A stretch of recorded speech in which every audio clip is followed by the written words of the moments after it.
Shalom, Sobat Maestro yang dikasihi Tuhan.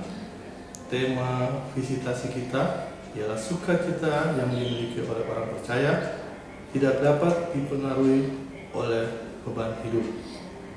Saya Pendeta Muda Richard Ripasa dari Gereja Betani Yesus The Center, Hotel Mitra Bandung,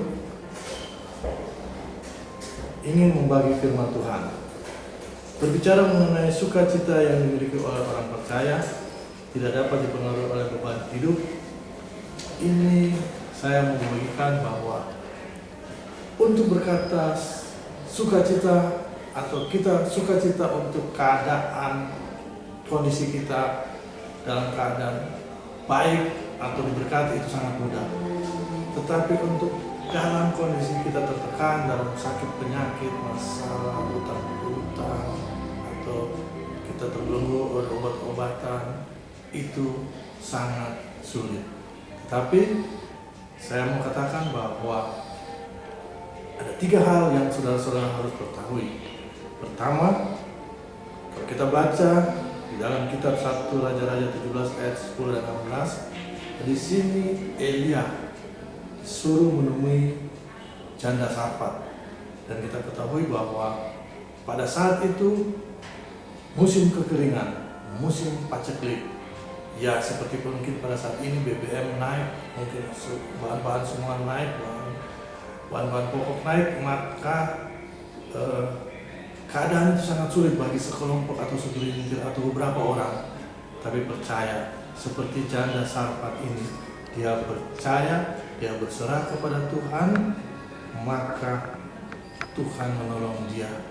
Bahkan minyak-minyak dan dalam buli-buli dan tepung dalam tempayan tidak habis-habisnya selama musim kering. Saya juga percaya jika Sobat Maestro yang dikasihi Tuhan berserah dan percaya penuh kepada Yesus Tuhan, maka kita akan tetap diberkati, kita akan tetap dapat hidup karena Tuhan menyertai kita. Dan yang kedua, yaitu kita lihat Raja Daud. Kita bisa baca dalam Mazmur 40 4 dan 5. Di sini Raja Daud bersyukur dan berdoa.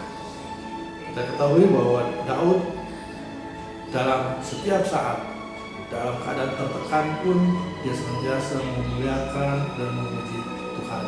Bahkan saat Saul atau bahkan anaknya Absalom ingin membunuh Daud, dia senantiasa berdoa dan memuji, memuliakan Tuhan. Dan kita ketahui semua bahwa Daud senantiasa luput dari kejahat atau luput dari hal-hal yang akan mencelakakan dia, karena Tuhan senantiasa menyertai dia. Dan yang ketiga, yaitu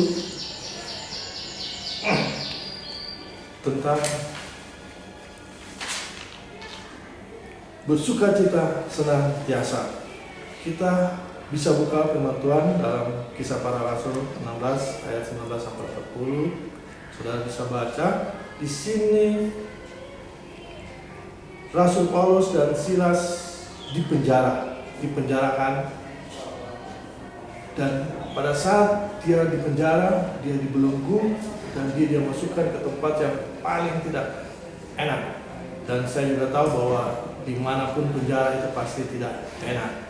Tetapi dalam kondisi yang demikian, Paulus dan Silas tetap memuji, berdoa, memuliakan Tuhan. Dan kita lihat pada ayat ke-27, maka pintu-pintu penjara, terjadi gempa bumi, pintu-pintu penjara terbuka, dan belenggu-belenggu para tahanan, bahkan belenggu Paulus dan Silas pun terlepas. Di sini kita lihat juga kepala penjara sangat terkejut dan akan mengakhiri hidupnya.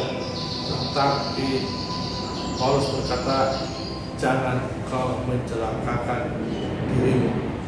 Jadi ada Rasul Paulus dalam kondisi tertekan atau dalam penjara, dia berdoa dan memuji Tuhan, dia menjadi berkat bagi kepala penjara karena dengan dia berkata atau jangan mencelakakan dirimu, dan mereka tidak mengambil kesempatan atau keluar dari penjara, maka kepala penjara itu mempunyai sukacita dan merasa aman. Kita ketahui bahwa bahkan dengan Paulus menyelamatkan atau tidak keluar dari penjara, raja penjara itu menjadi percaya dan memperoleh keselamatan, bahkan seisi rumah pun diselamatkan. Karena seperti firman Tuhan dalam 1 Tesalonika 5 ayat 16 dan Filipi 4 ayat 4, Tuhan menghendaki kita bersukacita senantiasa dalam segala hal. Jadi kalau yang pertama tadi,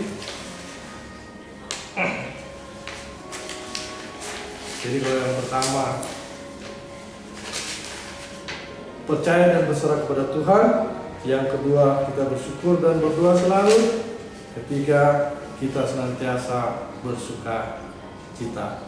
Akhirnya, jika kita percaya dan berserah kepada Tuhan, bersyukur dan berdoa selalu, bersuka cita senantiasa dalam kondisi sulit apapun, maka percaya bahwa sebagai orang percaya, sukacita adalah menjadi bagian kita. Kondisi beban hidup apapun yang kita alami tidak akan mencuri sukacita kita. Tuhan Yesus memberkati kita semua. Amin.